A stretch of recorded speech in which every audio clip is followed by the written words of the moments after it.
General form में पहले से बनाना था एंड देन आंसर बताना था इसका।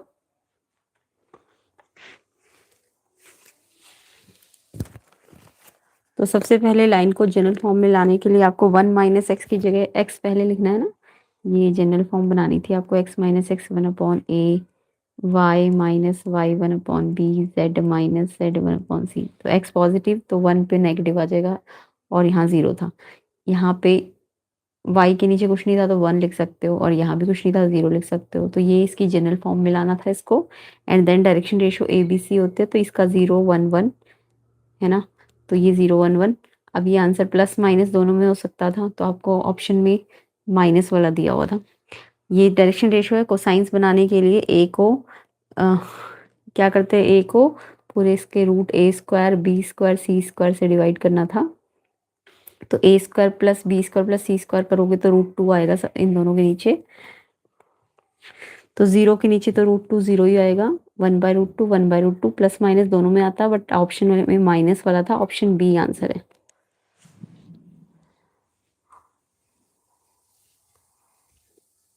तो ऑप्शन बी किस किस बच्चे का आया फर्स्ट का आंसर बिल्कुल करेक्ट है। कमेंट करो एंड वीडियो शेयर कर दो, लाइक कर दो ज़्यादा से ज़्यादा। चलिए नेक्स्ट क्वेश्चन देखते हैं। तो फर्स्ट का तो बी ऑप्शन है, बी है फर्स्ट का, ठीक है। In a linear programming problem the linear function which has to be maximize और मिनिमाइज्ड इज कॉल्ड। जो मैक्सिमाइज या मिनिमाइज करते हैं उसे कहते क्या है, उसे हम ऑब्जेक्टिव फंक्शन कहते हैं। ऑप्शन बी आंसर है, ऑब्जेक्टिव फंक्शन। नेक्स्ट देखिए third, for the feasible region shown below the non trivial constraints of the linear programming problem. तो ये वाली इक्वेशन देखिए, अगर ये वाली तो देखो इसमें y 5 है और x भी 5 है। तो यानी इसका जो इसकी इक्वेशन x प्लस वाई 5 वाली आएगी है ना। और इस वाली की इक्वेशन आपकी x प्लस 3y 9 आएगा क्योंकि इसमें y 3 है और x 9 है। तो x जब 0 x 0 तो y 3 है, y 0 है तो x 9 है ना। तो इसकी इक्वेशन ये बनेगी।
तो आंसर है इसका ऑप्शन सी, ठीक है। क्योंकि इसका जब आप ओरिजिन पे चेक करोगे तो ट्रू के लिए तो ये शेडिंग नीचे आनी चाहिए है ना, जबकि इसका जो शेडेड रीजन है वो बाहर की तरफ जा रहा है। तो यानी ये लेस का साइन के लिए जब ट्रू होना था तो इसका लेस का साइन ना होके ग्रेटर का साइन लेना है इस इक्वेशन के लिए। एक्स प्लस वाई वाली इक्वेशन के लिए ग्रेटर का साइन लेना है तो इसमें ग्रेटर का साइन है क्योंकि इसका फिजिबल रीजन इस साइड है तो इसलिए लेस नहीं होगा, ग्रेटर का साइन होगा। और इस वाले का 0 ऑरिजिन की तरफ ही है तो इसमें लेस का ही साइन होगा। तो ये तो सी ऑप्शन इसका आंसर है।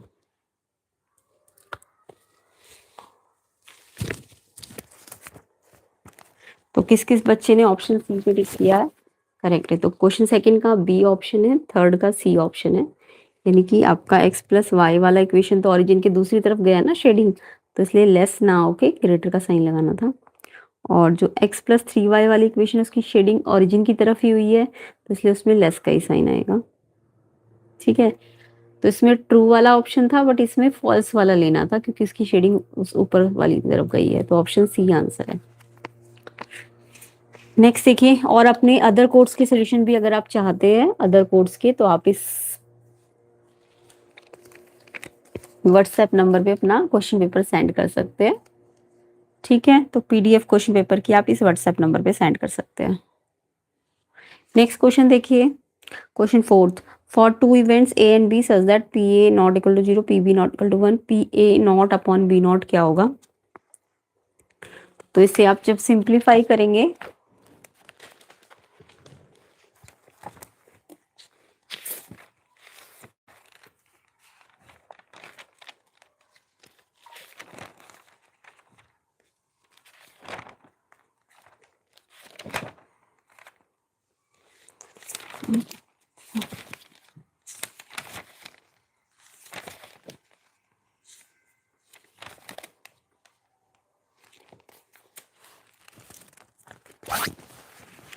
तो ऐसे सिंप्लीफाई होगा ये। पहले इनमें नॉट नॉट का इंटरसेक्शन आएगा, देन बी नॉट नीचे आएगा।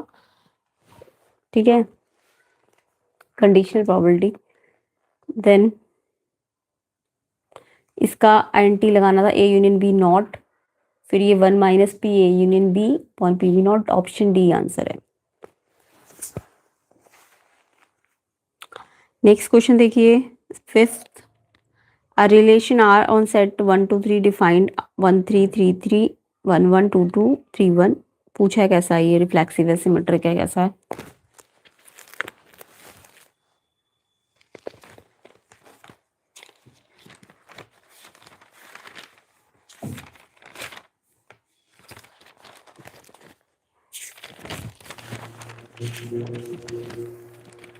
तो अगर आप इसका रिफ्लेक्सिव के लिए चेक करेंगे तो रिफ्लेक्सिव में क्या होना चाहिए? अगर 1 है तो y भी 1 होना चाहिए, यानी एक्स वाई एक्स एक्स होना चाहिए, है ना? x जो है वही x y में भी आना चाहिए, y इक्वल टू x होना चाहिए रिफ्लेक्सिव में। तो 1 है तो 1 होना चाहिए, 2 है तो 2 होना चाहिए, 3 है तो 3 होना चाहिए, और ये सारे आपको रिलेशन में दिख रहे हैं, है ना?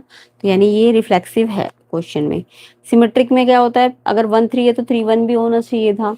तो 1 3 और 3 1 क्या है, ये देखो 1 3 है, 1 3 है तो 3 1 भी तो है ना, यानी एक्स वाई और y x, yes y x भी है। तो यानी 1 3 है अगर, तो उसका मतलब वाई एक्स भी होना चाहिए 3 1, तो ये भी है, तो ये सिमेट्रिक भी है। ट्रांजिटिव की बात करें तो 1 3 है, यानी कि एक्स वाई है, अब ये वाई पे खत्म हो तो वाई जेड भी है, यानी वाई जेड भी है, तो एक्स जेड भी होना चाहिए। तो एक्स जेड क्या है, 1 3, तो ये भी है ही, तो यानी ये ट्रांजिटिव भी माना जाएगा। तो इट मीन्स तीनों है, तो ऑप्शन डी रिफ्लेक्सिव भी है, सिमेट्रिक भी है और ट्रांजिटिव भी है।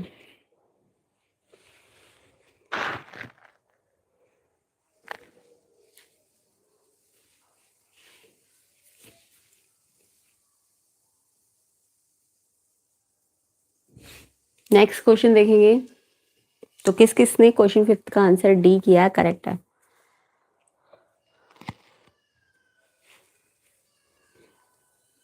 Question 6, a and b square matrices same order then which of the following statement are always true. तो अगर मैं इसको देखूँ a plus b, a minus b, a square minus b square, तो ये ऑलवेज ट्रू नहीं है, क्योंकि इसमें जो ए बी और बी ए बनेगा ना वो कैंसिल नहीं हो पाएगा, क्योंकि ए बी बी ए के इक्वल नहीं होता, कॉम्पिटेटिव नहीं होती है ना। तो यानी ये तभी आता आंसर जब ए बी और बी ए इक्वल होता, तो बट ऑलवेज ट्रू नहीं है ना, तो इसलिए ये फॉल्स है। मतलब ऑलवेज कंडीशन पूछी थी तो ये नहीं आएगा ऑलवेज, ये भी नहीं होगा। ये हो सकता है थर्ड, क्योंकि ए बी बी ए दोनों प्लस नहीं हो पाएंगे, क्योंकि वो दोनों अलग अलग है, मैट्रिक्स में कॉम्पिटेटिव नहीं होता। तो ऑप्शन थर्ड वाला करेक्ट है। ये भी करेक्ट नहीं है, क्योंकि ए बी जीरो तब भी तो आ सकता है जब सिर्फ ए जीरो बी जीरो ना हो, तब भी तो हो सकता था। तो ये भी ऑलवेज ट्रू नहीं है। तो ऑप्शन सी ओनली थर्ड इसका करेक्ट आंसर है। तो कौन सा वाला ऑलवेज ट्रू होगा? C option.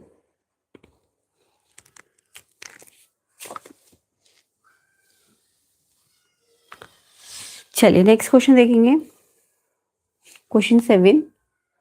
वीडियो शेयर कर दो, लाइक कर दो ज़्यादा से ज़्यादा, जल्दी जल्दी इसके सॉल्यूशंस एंड कंप्लीट सॉल्यूशन अगर आप चाहते हो तो वीडियो को जल्दी जल्दी शेयर करो, लाइक करो। इफ ए, ये मैट्रिक्स है, सिमेट्रिक है और आपको ये फाइंड करना था, तो सिमेट्रिक मैट्रिक्स की कंडीशन में आपको ए और ए ट्रांसपोज को इक्वल करना था, उससे आपको ए बी सी फाइंड करना था, देन इसमें रखना था। तो आंसर इसका 2 है।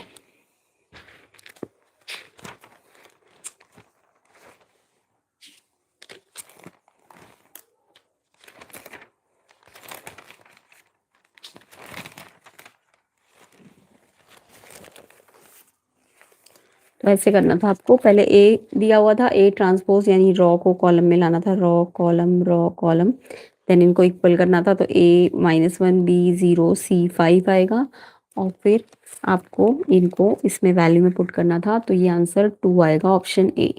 तो ऑप्शन ए इसका करेक्ट आंसर है।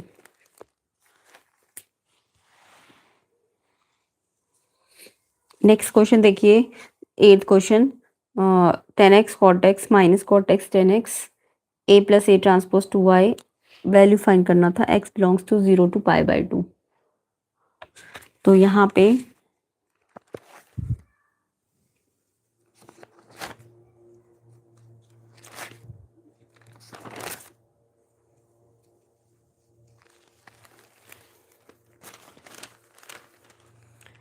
पे आपको ए गिवन था, ए ट्रांसपोज आप निकालो, रॉ को कॉलम में बदल दो, इस रॉ को कॉलम में, फिर इनको ऐड कर दो। तो 10x 10x 2 10x हो जाएगा, ये कैंसिल हो जाएगा, 0 ये भी 0 हो जाएगा, ये 2 10x हो जाएगा। एंड देन आपको इसे 2i के इक्वल रखना था।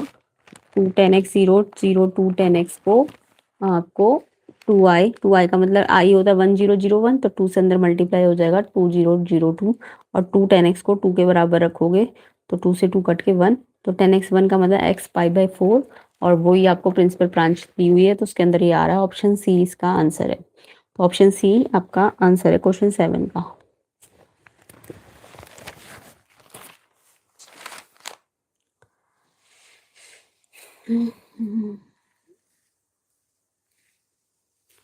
तो किस किस के कितने करेक्ट है, कमेंट करके सारे बच्चे बताओ कितने क्वेश्चंस अभी तक करेक्ट है। नेक्स्ट क्वेश्चन पे आते हैं, 9th, for a square matrix 3a inverse कितना होगा। तो 3a इनवर्स मतलब इनवर्स 3 पे भी और a पे भी है, तो 3 का इनवर्स तो 1/3 हो जाएगा और a इनवर्स अलग से आ जाएगा। तो यानी ये answer 1/3 a inverse option c हो जाएगा। ऑप्शन सी इसका करेक्ट आंसर है। नेक्स्ट क्वेश्चन देखो, -1 -2 5 -2a -1, ये डिटर्मिनेंट था ये 86 के बराबर माइनस, और a की क्या क्या वैल्यू, उनका सम निकालना था।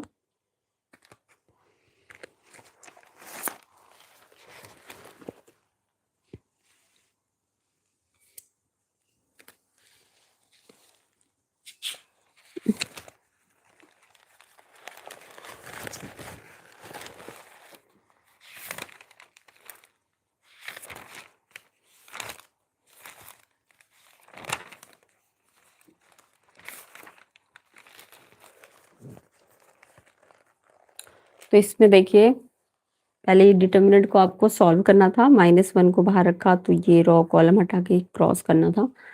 तो ये सॉल्व करना तो आई होप सबको आता होगा। तो आपको सॉल्व करके ये क्वाड्रेटिक इक्वेशन मिलेगी, -2a² -8a = -42, एंड देन इसमें से आप 2 को कॉमन ले सकते थे तो और सिंपल बन जाती, और फिर यहीं से आप x² - sm(x) प्लस प्रोडक्ट के क्या कर सकते हो, इसे कंपेयर कर सकते हो। तो सम माइनस सम x कितना है +4, तो सम आपका -4 आ जाएगा। या फिर आप इसके मिडिल स्प्लिट करके सारे फैक्टर निकालो, -7 और 3, तो ये जो a की वैल्यू ने प्लस करना था, -4, ऑप्शन सी आंसर है। तो किस किस बच्चे का ये आंसर आया, -4 है करेक्ट आंसर, सी ऑप्शन है आंसर, ठीक है, -4। तो सारे इन क्वेश्चन जो इसमें क्वेश्चन पेपर में करेक्ट है वो सारे करेक्ट नहीं है, तो जो मैं फाइनल आंसर बताऊंगी वो करेक्ट है, सी -4 इसका आंसर है। x + y xy dy/dx निकालना था।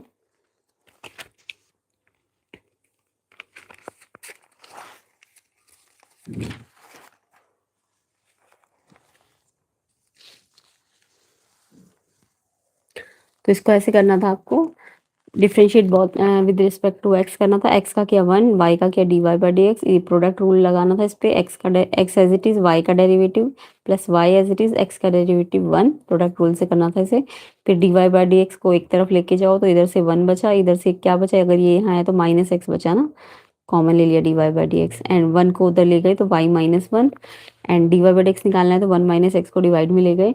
अब ये आपके ऑप्शन में नहीं था, 1 माइनस एक्स नहीं था, x माइनस वन था, तो इट मीन्स आपको इसके नेगेटिव को ऊपर भेजना था, तो ये 1 प्लस का हो जाएगा, 5 माइनस का हो जाएगा। तो ऑप्शन डी आंसर है इसका। क्वेश्चन 11 का ऑप्शन डी किस किस बच्चे का आंसर आया है, बिल्कुल करेक्ट है।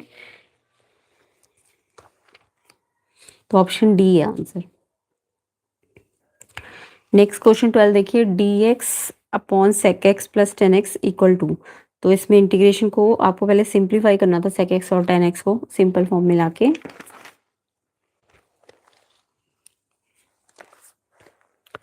तो देखो क्वेश्चन 12 में सेक एक्स 1 बाय कॉस होता है, 10 साइन बाय कॉस होता है, कॉस एलसीएम जो कि रेसिप्रोकल होकर ऊपर आ गया एंड नीचे 1 प्लस साइन एक्स बचेगा।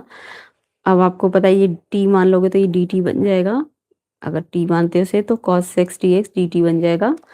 तो यहाँ पे डी टी बाई टी बन जाएगा और 1 बाई टी होता है लॉग टी प्लस सी, टी के प्लेस में 1 प्लस साइन एक्स पुट कर दोगे तो ये ऑप्शन डी आंसर है। ऑप्शन डी किस किस बच्चे का आया है, इसका आंसर बिल्कुल करेक्ट है। तो डी ऑप्शन है करेक्ट। नेक्स्ट एफ एक्स अगर एक्स प्लस 1 बाई एक्स है तो बताओ लोकल मैक्सिमम वैल्यू 2 आएगी, मिनिमम -2 आएगी कि मैक्सिमम -2 आएगी। तो इसका जो करेक्ट आंसर होगा वो ऑप्शन सी होना चाहिए, लोकल मैक्सिमम वैल्यू -2 आएगी।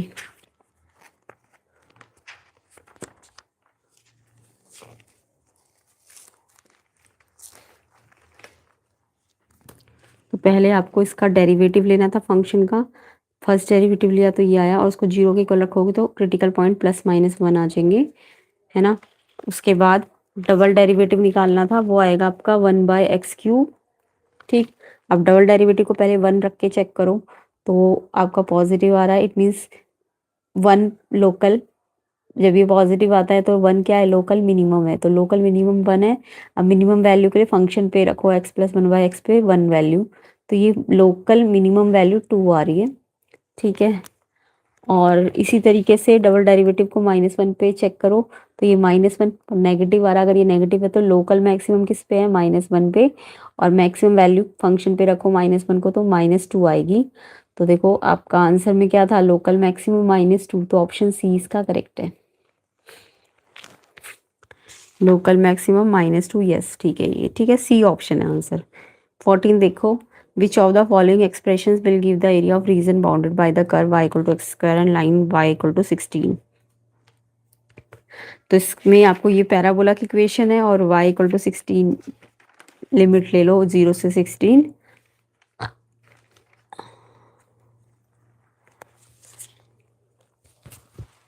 तो यहाँ पे एक्स स्क्वायर वाई वाला पैराबोला ऐसा होता है, तो इसमें 2 शेडिंग होंगी तो 2 आएगा, और साथ में वाई एक्सिस पे है तो डी वाई होगा एक्स डी वाई, और एक्स को हम वाई की टर्म में लाओगे तो रूट वाई हो जाएगा। तो 2 0 to 16 root y d y, option d answer है। बाकी इसे सॉल्व करोगे तो 32/3 आएगा। ठीक है, लेकिन अभी ऑप्शन डी पे ही यहीं पे छोड़ना था क्वेश्चन, तो डी ऑप्शन मैच करेगा। तो डी ऑप्शन इसका करेक्ट है। किस किस बच्चे का करेक्ट है कमेंट करो सारे बच्चे।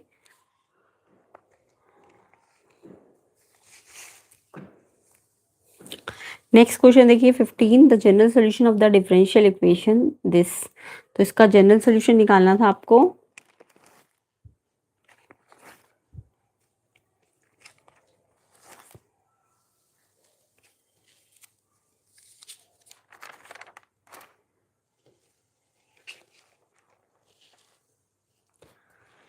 तो जब इसे सॉल्व करोगे आप x square d y y square d x, तो इसको देखो इधर ही रहने दो, इसको वहां ले गए, अब वेरिएबल सेपरेबल कर दो। एक्स को एक्स के डी एक्स के पास ले जाओ, वाई को डी वाई के पास, तो ये तो डिवाइड में आ जाएगा और एक्स नीचे आ जाएगा, क्योंकि डी एक्स ऊपर होना चाहिए डी वाई भी ऊपर होना चाहिए, तो ये नीचे आएगा और ये भी नीचे जाएगा। अब 1 बाय वाई, ये इन दोनों पे इंटीग्रेशन लगा दो, वेरिएबल सेपरेबल फॉर्म, इंटीग्रेशन कर दो दोनों का। अब 1 बाय वाई स्क्वायर का इंटीग्रेशन करोगे, देखो बाहर माइनस भी है, इसका इंटीग्रेशन करोगे तो 1 बाय वाई आएगा, क्योंकि एक पावर बढ़ेगी, वाई -2 आएगा ऊपर और फिर +1 होगा तो वाई -1, ऐसे करते हैं ना, वाई -2 ऊपर आएगा तो +1 करोगे और नीचे भी -1, तो वाई की पावर -1 अपॉन -1, और फिर ये वाई -1 का मतलब 1 बाय वाई और -1 बाय वाई, और यहाँ पे भी एक माइनस था तो माइनस, और यहाँ भी एक माइनस तो प्लस हो जाएगा 1/y। सेम ऐसे इसका करो -1/x प्लस सी। अब इस x को यहाँ लाओगे तो ये प्लस हो जाएगा, और यहाँ पे c की जगह क्वेश्चन में k था, तो 1/y 1/x equal to k। Option c, option c किस किस का मैच किया है? क्वेश्चन नंबर 15 का बिल्कुल करेक्ट है।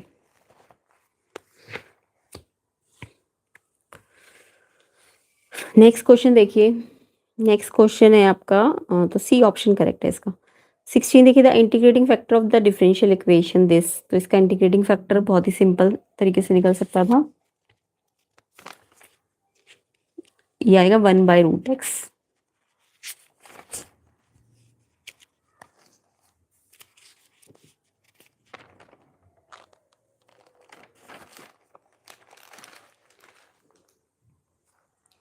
तो इसको इसकी जनरल फॉर्म में लाना था, पहले आपको 2x को dy/x से हटाना था, तो 2x से सबको डिवाइड किया, इसको किया तो ये ऐसे ही आ गया, इसको किया तो y/2x, इसको किया 2x नीचे आ जाएगा।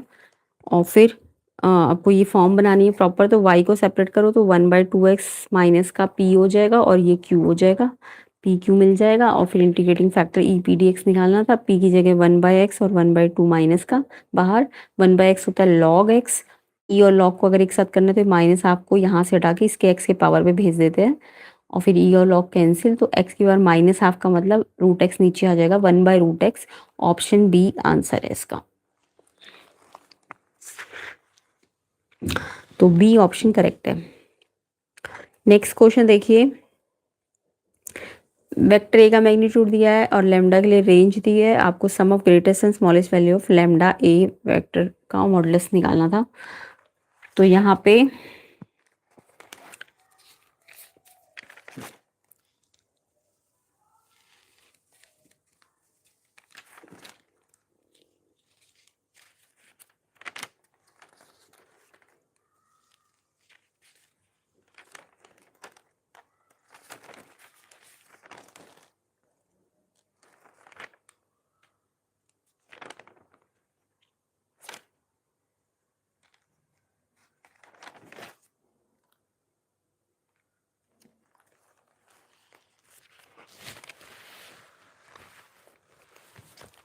तो इसमें ये आपको गिवन था, लैम्डा अगर -2 से 1 है तो इसका मॉडुलस 0 to 2 होगा रेंज, ठीक है। अब लैम्डा ए वेक्टर को आप लिख सकते हो, इस पे अलग मॉडुलस, इस पे अलग, इसकी वैल्यू पता है 5 और ये एज इट इज। अब इसकी मैक्सिमम वैल्यू 2 है और मिनिमम 0 है, लैम्डा की तो रखनी थी यहाँ पे। ग्रेटेस्ट वैल्यू निकल के आएगी 5 to 10 एंड स्मॉलेस्ट आएगी 5 × 0 0, और सम कर दोगे इन दोनों का तो 10 आएगा। Option c, option c answer है।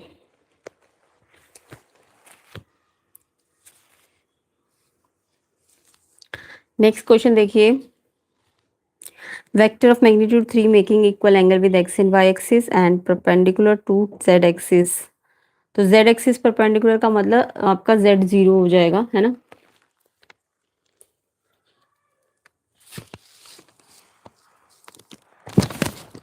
तो z की वैल्यू 0 हो जाएगी, और वेक्टर r एक्स आई कैप वाई जे कैप से ही बन जाएगा। और फिर x और y इक्वल भी है क्योंकि इक्वल एंगल बन रहे हैं, तो ये इसका मैग्नीट्यूड निकालोगे तो x का स्क्वायर y का स्क्वायर, बट y की जगह भी x रख दोगे, एंड गिवन 3, इसको सॉल्व करो, √2x² x √2 इक्वल टू 3, तो x आ जाएगा 3/√2, रेशनलाइज कर लेना, तो ये वेक्टर r बन जाएगा 3√2/2 I cap 3√2/j cap. C option correct है, सी ऑप्शन है इसका आंसर। नेक्स्ट क्वेश्चन देखिए, ऑप्शन सी करेक्ट है। एजर्शन रीजंस, एजर्शन है वेक्टर ए क्रॉस बी का स्क्वायर है, ए डॉट बी का स्क्वायर ए दिस इसके इक्वल है, तो ये लैग्रेंज आइडेंटिटी होती है, बिल्कुल करेक्ट है। A cross B A dot B tan theta, तो इसको सॉल्व कर लेना था ऐसे।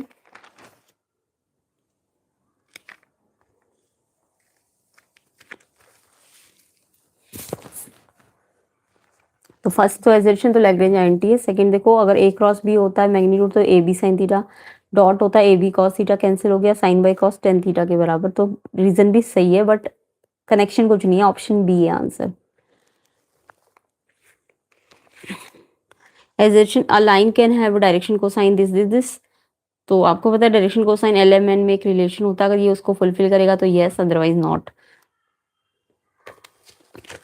तो l square plus m square n square इनका सम जो होता है 1 होना चाहिए। तो ये अगर एल एम एन 1 1 1 है तो 1 का स्क्वायर 1 का स्क्वायर 1 का स्क्वायर, तो ये तो 3 आ जाएगा। तो ये तो 1 नहीं आ रहा, तो ऑप्शन एजर्शन गलत है, बट रीजन सही है, ऑप्शन डी आंसर है, रीजन सही है इसका। तो यहाँ पे हमारे सेक्शन ए कंप्लीट होता है। कमेंट कीजिए सारे बच्चे कितने आपके सेक्शन ए के क्वेश्चन सही है, 20 में से कितने करेक्ट है। अब सेक्शन बी पे आते हैं।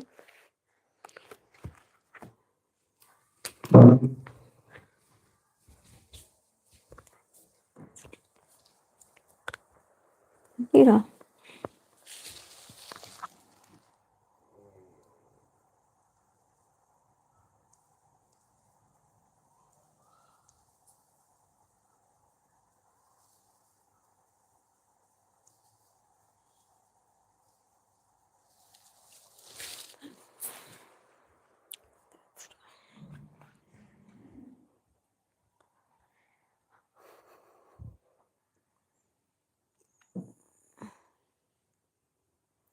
चलिए नेक्स्ट देखते हैं सेक्शन बी। ये आपके 2 मार्क्स क्वेश्चन थे। आपको बोला था find the coordinate of the point on the line where y coordinate 3 times the x coordinate.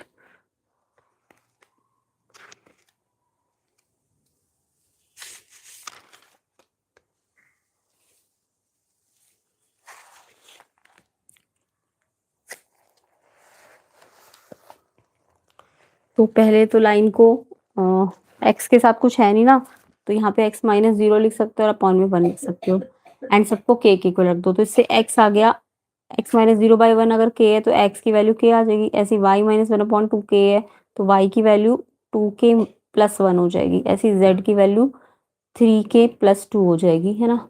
तो एक्स वाई जेड, अब कनेक्शन क्या दिया, वाई 3 टाइम्स एक्स है, ये आपको क्वेश्चन में बोला था। तो y कितना आया है, ये आया 2k प्लस 1, और ये 3x मतलब 3k के बराबर है।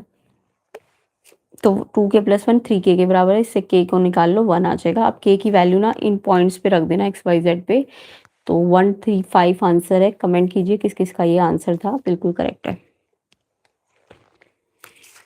Next question, check whether r-3 are defined as x-2 x-3 onto और नॉट। तो ऑन टू के लिए आप पहले y x की टर्म में, आप x को y की टर्म में ले आओ।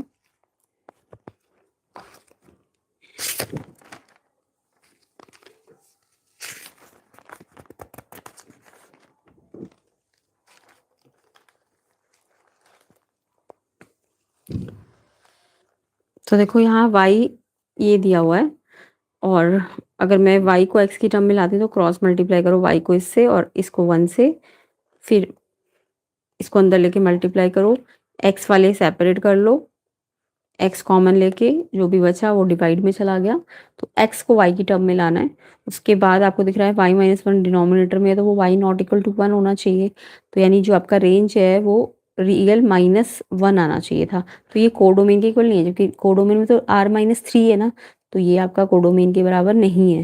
तो इट मीन्स ये ऑन टू नहीं है। बाकी ये क्वेश्चन भी ऐसा ही था कि इसमें पूछा था इंजेक्टिव है या नहीं। तो इंजेक्टिविटी के लिए आपको क्या करना होता है, लेट इस fx1y1 fx2y2 के इक्वल रखना होता है। तो 2y1 3x1 2y2 3x2 के बराबर हो जाएगा। इससे ये वाला इसके बराबर कर दो और ये वाला इसके बराबर कर दो। इससे आप 2 से 2 कट गया तो y1 y2 के बराबर हो गया, x1 x2 के बराबर हो गया। तो इंजेक्टिव है, ठीक है। नेक्स्ट था 23 x e sine inverse t y e cos inverse t dy by dx t 1/√2 पे निकालना था आपको। तो इसमें आपको ऐसे नहीं करना था कि dx by d t d y by d t, वो बहुत लंबा हो जाएगा। इसका आसान तरीका होता है इनवर्स की, थोड़ा सा हम ये वाला नहीं,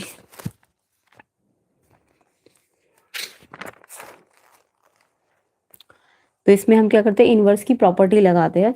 तो ये x है अगर, ये y है अगर, तो हम क्या करेंगे, x और y को ना मल्टीप्लाई कर देंगे। तो हम मल्टीप्लाई कर रहे हैं, x को y से किया तो इसको भी इससे मल्टीप्लाई करेंगे, है ना। तो जब e बेस सेम है और मल्टीप्लाई होगा तो एक बार बेस लिख दो, और साइन इनवर्स t और कॉस इनवर्स t जो पावर है वो प्लस हो जाती है। यानी हमने फर्स्ट इक्वेशन को सेकेंड से मल्टीप्लाई किया तो ये आ जाएगा। अब ये साइन इनवर्स टी और कॉस इनवर्स टी आपको पता है, इनवर्स ट्रिग्नोमेट्रिक फंक्शन ये π/2 के बराबर होता है। तो ई π/2 एक कांस्टेंट है। अब मैं इसका डिफरेंशिएशन करूंगी तो कांस्टेंट का तो 0 हो जाएगा, इस पे प्रोडक्ट रूल लग जाएगा, x d y by d x y इसका एक्स का किया 1, तो ये आ जाएगा। dy बाई एक्स निकालोगे तो माइनस वाई बाई एक्स आ जाएगा। अब आपको क्वेश्चन बोला टी पाई बाई 4, तो टी पाई बाई 4 पे अगर मैं टी की वैल्यू पाई बाई 4 रखती हूँ, देखो साइन इनवर्स पाई बाई 4 कितना होता है, साइन इनवर्स पाई बाई 4 होता है 1/√2, तो ये ई 1/√2 आ जाएगा और वाई भी आपका उतना ही होगा, तो एक्स और वाई बराबर हो जाएंगे पाई बाई 4 पे। तो अगर एक्स वाई इक्वल है पाई बाई 4 पे, तो टी 1/√2 पे एक्स वाई के बराबर है, तो माइनस वाई बाई एक्स है और ये बराबर है, तो ये कट के या तो यहीं पे काट दो, इन्हें 1 आ जाएगा -1, या फिर आप इनकी वाई की value minus E pi by 4, मतलब ई पाई बाई 4 होगी, इसकी ई पाई बाई 4 होगी और कट जाएगा, या फिर आप ऐसे भी काट सकते हैं, -1 आंसर है इसका। नेक्स्ट क्वेश्चन देखिए, absolute maximum value of this, तो इसकी मैक्सिमम वैल्यू 5/4 आएगी और इसे करना ऐसे था। सबसे पहले आपको इसका जो फंक्शन दिया था इसका डेरिवेटिव लेना था, ठीक है, डेरिवेटिव आई होप सबको आता होगा लेना। इसको 0 के इक्वल रखोगे तो इससे साइन एक्स कॉमन आ जाएगा और 2 cos x - 1 0, तो या तो साइन एक्स 0 है और वो कब होता है जब x 0 हो या फिर पाई हो, ऐसे 2 cos x 1 कब होता है जब, सॉरी 1 नहीं 2 कहाँ आ गया, तो 1/2 कब होता है पाई बाई 3 पे। तो आपको 0 पाई और पाई बाई 3 पे मैक्सिमम वैल्यू चेक करनी थी, तो फंक्शन पे एफ एक्स जो दिया है उस पर आप पहले 0 रखोगे, मैक्सिमम वैल्यू किस पे निकालते हैं एफ एक्स पे, तो एफ 0 पे निकाला तो 1 आया, एफ पाई बाई 3 पे निकाला तो 5/4 आया और एफ पाई पे निकाला तो 1 आएगा। तो अब सबसे मैक्सिमम किस पे आ रहा है 5/4 पाई/3 पे, तो मैक्सिमम वैल्यू 5/4 आएगी। Next, volume of solid hemisphere increase at a uniform rate. Prove that surface area varies inversely as its radius. तो प्रूव वाला क्वेश्चन था ये, तो आई होप सबको ही आता होगा, तो उसको करना ऐसे था। वॉल्यूम ऑफ हेमिस्फेयर आपको पता है इतना होता है, आपको प्रूव करना था सरफेस एरिया रेडियस के इन्वर्सली प्रोपोर्शनेट है। तो आप पहले वॉल्यूम दिया है तो इसका dv बाई dt और कांस्टेंट यूनिफॉर्म बोला है तो dv बाई dt को कांस्टेंट रखना था। अब dv बाई dt इसका निकाल लो, 2/3 पाई, ये 3 आ गया 3r² हो जाएगा, तो 3r² और साथ में dr/dt हो जाएगा क्योंकि टाइम के रिस्पेक्ट में था, इक्वल टू k, ये dv बाई dt के इक्वल है, ठीक है। तो मैंने dv बाई dt निकाला और इसे k के इक्वल रखा। उसके बाद यहाँ से dr/dt निकाल लेना है, तो ये 3 से 3 कट गया, 2πr² नीचे चला गया और फिर ये सरफेस एरिया के फॉर्मूले में क्या होता है हेमिस्फेयर का 3πr², तो 3πr² फिर से ds/dt करो, इसका 2 आगे आ जाएगा, 3 2 6 पाई r पे एक पावर कम और dr/dt भी आ जाएगा। dr/dt यहाँ से आपको रखना था इसमें और कैंसिल होकर ये 3k/r आ जाएगा और ये देखो 3k तो कांस्टेंट है, तो ये r इनवर्सली प्रोपोर्शनेट है, तो यस प्रूव हो जाएगा। नेक्स्ट क्वेश्चन था ए बी आपको दिया था, ए सी दिया था और आपको 2 vector along the side A B A C और प्रूव करना था मीडियन जो है ये आनी चाहिए और d midpoint of b c, तो मीडियन ए डी फाइंड करना था।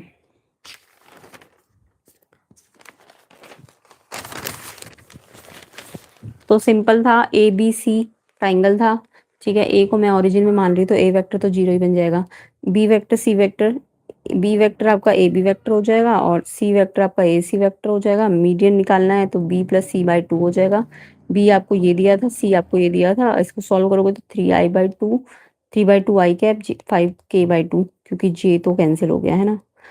उसके बाद ए डी वेक्टर मीडियन निकालना था, तो डी में से ए वेक्टर को माइनस करना था, ए तो ओरिजिन पे था तो वो तो 0 ही है, तो यही आ जाएगा। अब इसका आपको मैग्नीट्यूड भी निकालना था, तो इसका स्क्वायर प्लस इसका स्क्वायर रूट, तो ये आएगा √34/4 यानी √34/2 आ जाएगा आंसर मीडियन। तो किस किस का ये आंसर मैच कर रहा है कमेंट करना सारे बच्चे। नेक्स्ट क्वेश्चन देखेंगे section c, probability of hitting the target by a trained sniper is 3 times the probability of not hitting the target on a stormy day due to high wind speed। Sniper ने 2 shots किए target पे और wind speed वाली high, but the probability target hit हो या at least 1 shot miss the target. तो answer comment करो क्या करके आए इसका।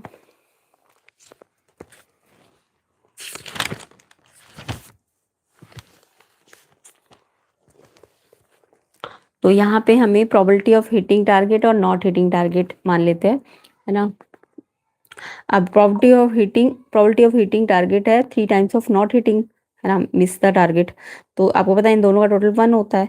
तो अगर ये प्रोबेबिलिटी ऑफ हिटिंग 3 टाइम्स है तो यानी हिटिंग की प्रोबेबिलिटी 3/4 हो जाएगी, है ना, क्योंकि टोटल 1 है। तो अगर ये 3 टाइम्स ज़्यादा है तो ये 3 तो ये 1, ये 3/4 होगा ना। मतलब टोटल ये 3 टाइम्स है तो टोटल 4 हिस्से होंगे, तो ये 3/4 हो जाएगा, ये 1/4 हो जाएगा इसके अकॉर्डिंग। और फिर टारगेट हिट का मतलब एटलीस्ट एक हिट तो किया है ना। तो यानी 1 में से बहुत मिस वालों को माइनस कर दो। तो बहुत मिस का मतलब मिस का 1/4 है और 2 शॉट थे तो 2 बार आएगा। तो 1 में से 1/4 का स्क्वायर ये 15/16 आ जाएगा। और एटलीस्ट 1 शॉट मिस का मतलब 1 में से दोनों हिट माइनस कर दो। तो दोनों बार हिट मतलब एक पहली बार भी 3/4, सेकेंड वाली में भी 3/4। तो 1 - 3/4 का स्क्वायर 7/16 आ जाएगा। तो किस किस का ये आंसर आया कमेंट करना, किस किस बच्चे का ये आंसर मैच कर रहा है। नेक्स्ट क्वेश्चन था इसका ऑप्शन वाला मदर फादर सन, ये तो एनसीईआरटी का क्वेश्चन था। और आपको बोला था फाइंड PE/F। तो पहले आपको इसके सैंपल स्पेस बनाने थे।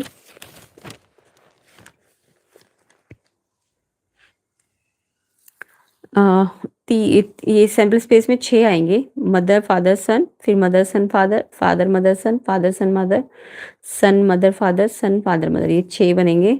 अब आपको इवेंट ये बोला था सन ऑन वन एंड, तो सन ऑन वन एंड का मतलब एक ये है, एक ये है, बस। नहीं, या तो इस एंड में हो या आगे वाले में भी हो सकता है, चार ऐसे 4 है ना। और फिर फादर इन द मिडिल वाले कितने हैं, 1 2 है। ओके, उसके बाद इंटरसेक्शन देखूं तो ये वाला और ये वाला 2 इंटरसेक्शन आ रहे हैं। और आपको E/F निकालना है तो intersection upon number of F। तो इंटरसेक्शन 2 है और नंबर ऑफ F भी 2 है, तो 1 आ जाएगा आंसर।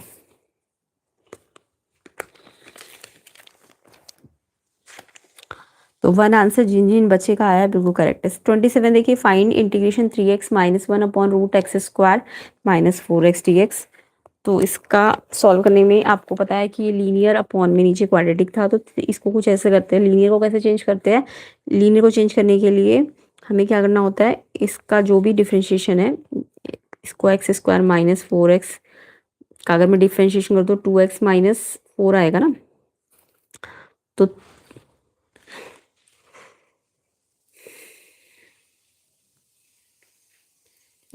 इसको हम ऐसे इसको कैसे चेंज कर सकते थे, 3, अगर ये 2x - 4 है तो ये 2 हटाना, अगर यहाँ से 2 हटाना है तो 2 से डिवाइड करना पड़ेगा, है ना। तो 3/2, 2x करोगे तो 2 से 2 3x आ गया, और -4 आया है तो यहाँ +5 लेना पड़ेगा। तो इस चीज़ को हम ऐसे रीअरेंज कर सकते हैं, और फिर ये इसके अपॉन में भी आ जाएगा और इसके अपॉन में भी आ जाएगा। तो जब ये इसके अपॉन में आ जाएगा तो टी मान के डी टी की तरीके से सॉल्व हो जाएगा, dt/√t। तो dt/√t करोगे आप तो 3√x² - 4x बचेगा। और ये आपका जो इधर वाला पार्ट है 5/√। तो इसको कंप्लीटिंग स्क्वायर करोगे, 5 बाहर, इसका नीचे वाले का कंप्लीटिंग स्क्वायर करोगे, और ये लॉग वाली जो प्रॉपर्टी होती है ये लगानी थी। तो ये फाइनल आंसर आ जाएगा। तो किस किस का ये आंसर मैच कर रहा है बिल्कुल करेक्ट है, कमेंट करना।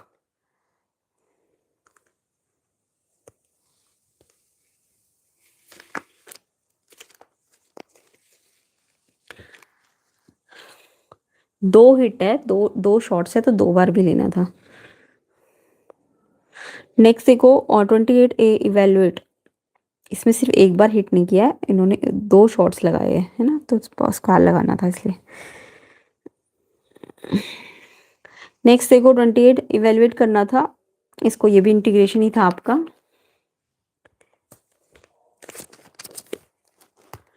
तो इसके लिए आपको इसको आई मानना था। रूट कॉट एक्स को लिख सकते हो root cos upon sine, root के अंदर कॉस अपॉन साइन, तो root cos upon root sine LCM लेंगे वो ऊपर आ जाएगा, और इधर रूट साइन और इधर रूट कॉस एक्स बचेगा। तो सिंप्लीफाई कैसे, और कुछ नहीं है।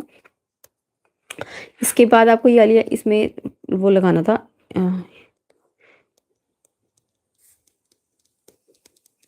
कि a+b - x का फंक्शन कर दे तो ये f(x) के ही बराबर होता है। ये प्रॉपर्टी यूज़ करनी थी। तो a+b को जब आप प्लस करोगे तो ये आएगा आपका π/12 और 5/12, 6π/12 यानी π/2 आएगा प्लस करके, है ना। तो यहाँ पे ए प्लस बी क्या है, pi by two minus x. तो जहाँ साइन एक्स है ना उसको हमने ए प्लस बी किया तो पाई पाई बाई टू बचा और माइनस एक्स। और फिर यहाँ भी pi by two minus x, cos pi by two minus x, sine pi by two minus x cos x होता है, ये कॉस होता है, ये साइन होता है।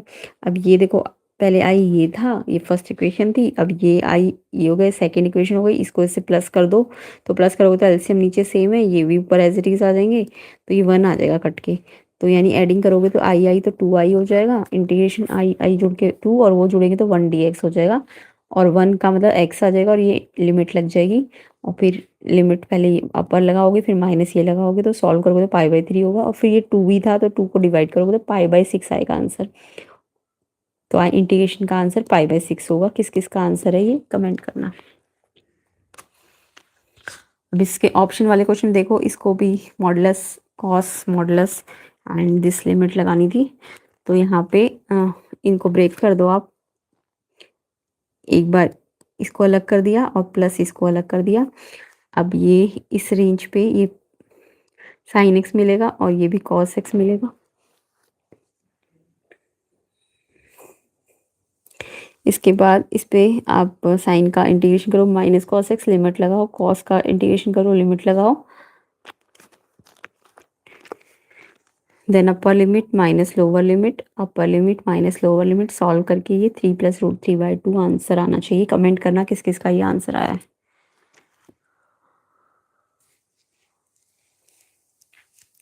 नेक्स्ट देखो, next of D by d x of function this find F x अगर एफ जीरो लॉग हाफ के बराबर है। तो ये देखो एफ एक्स का डी बाई डी एक्स, अगर डी बाई डी एक्स यहाँ से हटता है तो ये इंटीग्रेशन लग जाएगा यहाँ पे, है ना।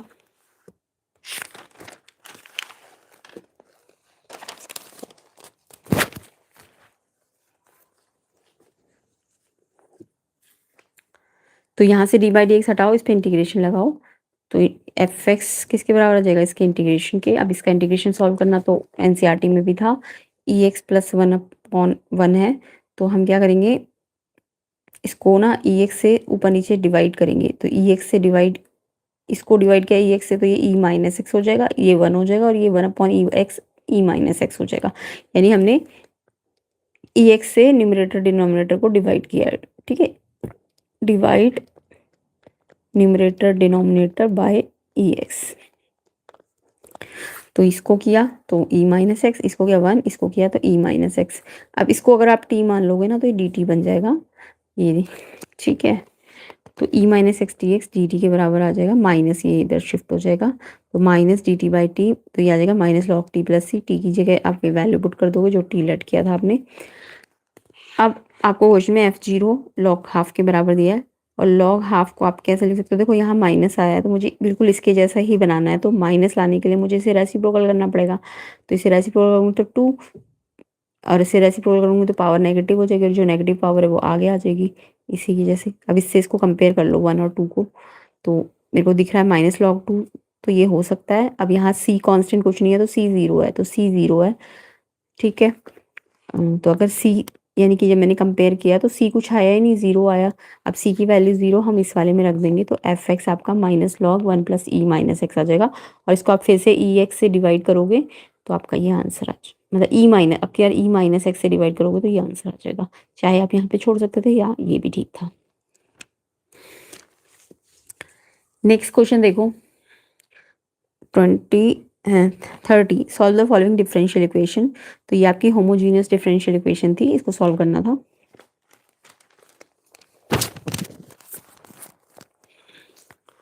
तो अगर x d y by d x को सेपरेट बिल्कुल सिंगल करना है तो x से सबको डिवाइड कर दो। तो x से इसको किया तो ये आ जाएगा, इससे ये तो y बाई एक्स आ जाएगा, इसको किया तो x कट जाएगा और साइंस कर y बाई एक्स आ जाएगा। अब let y equal to v x, homogeneous ऐसे ही करते हैं, y वी एक्स के इक्वल है तो डेरिवेटिव ले लो। तो d y by d x v, product rule लगा दो, v as it is x का किया वन और फिर x as it is v का किया d v by d x. तो ये इसका डिफ्रेंशिएशन करना होता है, डिफ्रेंशिएट, ठीक है। तो ये आ जाएगा। अब ये पुट करना है आपको फर्स्ट इक्वेशन में, d y by d x की जगह ये पुट करना है आपको। तो जहाँ d y by d x है वो यहाँ पे ये रख दिया, v plus x d y v by d x, y by x यहाँ से निकाल लो, वाई बाई एक्स वी के बराबर हो गया, वाई वी एक्स है तो वाई बाई एक्स वी होगा। तो इसकी जगह v आ जाएगा, साइन स्क्वायर v आ जाएगा, v दोनों तरफ है कट जाएगा। तो ये आ गया हमारा x d v by d x minus sine square v. Variable separable कर दो, तो डी वी के साथ तो v वाला ले आओ, ये ऊपर है तो नीचे आ जाएगा, और x और dx को उधर ले जाओ तो dx ऊपर आ जाएगा, x नीचे आ जाएगा, माइनस इधर का जो है मैंने इधर लगा दिया। अब ये इंटीग्रेशन कर दो दोनों साइड, तो dx by x log x minus का इसका 1 बाई साइन स्क्वायर को cos x square v d v लिख सकते हो। Cos x square cot v minus में होता है, यहाँ भी माइनस है, दोनों माइनस हटाने हैं तो माइनस से डिवाइड कर दो, तो ये प्लस का हो जाएगा, ये भी प्लस का हो जाएगा, और ये कोई कांस्टेंट नया आएगा तो वो उसको मैंने सी नाम दे दिया। अब यहाँ पे वैल्यू पुट करनी थी y, आपको y 1 पाई बाई 6 का मतलब क्या है, y की वैल्यू तो पाई बाई 6 है और x की वैल्यू 1 है, ये जो ब्रैकेट में वो x है और ये y है, तो y पाई बाई 6 रखना था, x की जगह 1 रखना था, एंड लॉग x की जगह 1 प्लस c, तो c निकल जाएगा। देखो कॉट पाई बाई 6 √3 होता है, log 1 0 होता है, c निकालना है तो c √3 के बराबर आ जाएगा, और c की वैल्यू वापस इसमें रख देंगे, तो ये फाइनल इक्वेशन आ जाएगी। तो किस किस की ये फाइनल इक्वेशन आई है, बिल्कुल करेक्ट है। कमेंट करो सारे बच्चे किस किस का ये आंसर मैच कर रहा है। नेक्स्ट क्वेश्चन देखो, वीडियो शेयर कर देना, लाइक कर देना ज़्यादा से ज़्यादा, एंड अदर कोर्स के सोल्यूशन भी मिल जाएंगे। अपने क्वेश्चन पेपर का PDF आप सेंड कर सकते हो व्हाट्सएप नंबर पे, ठीक है। तो पेपर का PDF भेज देना, तो थोड़ी देर बाद आपको आपके क्वेश्चन पेपर के सोल्यूशन भी मिल जाएंगे। नेक्स्ट देखो ऑप्शन वाला question, find the general solution of this differential equation.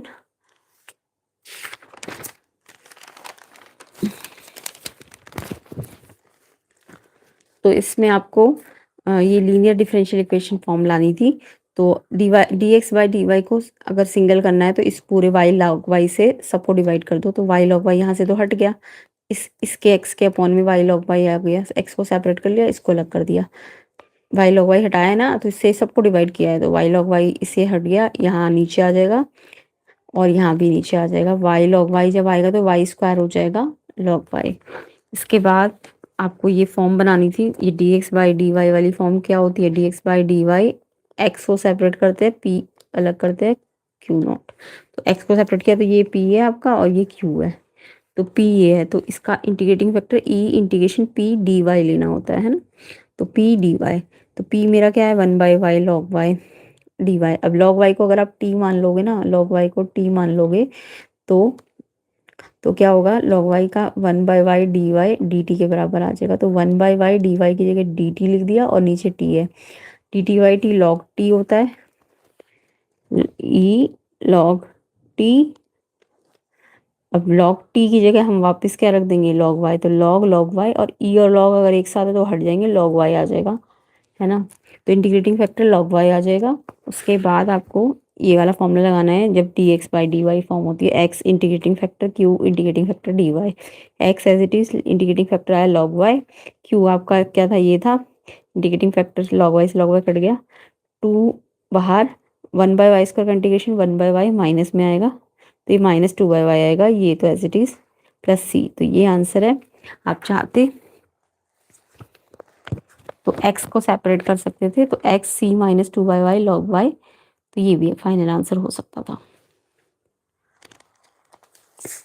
Next देखो किस किस का ये आंसर मैच कर रहा है, कमेंट कर देना।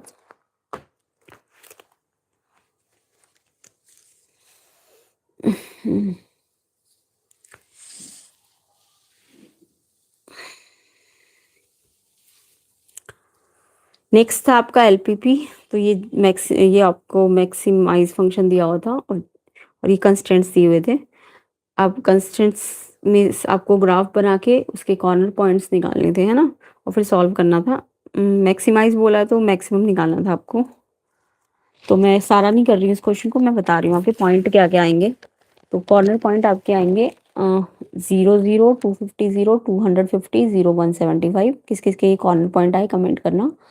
उसके बाद ये वाले पे आप जब आप जेड पे आप पहला 250 0 रखोगे x की जगह और y की जगह 250 और 0, तो ये आपका आंसर z इतना आ जाएगा। ऐसे 250 रखने पे इतना आ जाएगा और इतना रखने पे इतना आ जाएगा। मैक्सिमम आपका इस पे आ रहा है, तो ये x 200 और y 50 है, तो ये आपका आंसर हो जाएगा x 200 y 50, ठीक है, तो ये फाइनल आंसर है और वैल्यू कितनी आएगी, मैक्सिमम वैल्यू इतनी। तो यहाँ पे हमारा सेक्शन सी भी कंप्लीट होता है।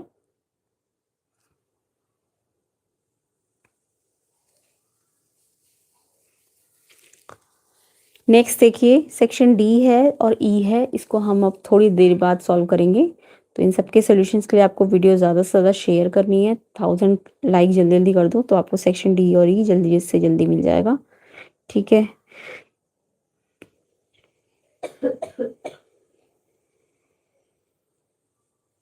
क्वेश्चन 37 38 ये हम पार्ट 2 में करेंगे। तो वीडियो शेयर करो, लाइक करो ज़्यादा से ज़्यादा, एंड चैनल में नए हो तो चैनल को सब्सक्राइब भी कर देना। और अदर कोड्स थोड़ी देर बाद सॉल्व हो जाएंगे तो उन्हें भी चेक कर लेना, प्लेलिस्ट को चेक कर लेना, लिंक डिस्क्रिप्शन में है। लाइक कर दो, शेयर कर दो वीडियो को, एंड चैनल को सब्सक्राइब कर लेना।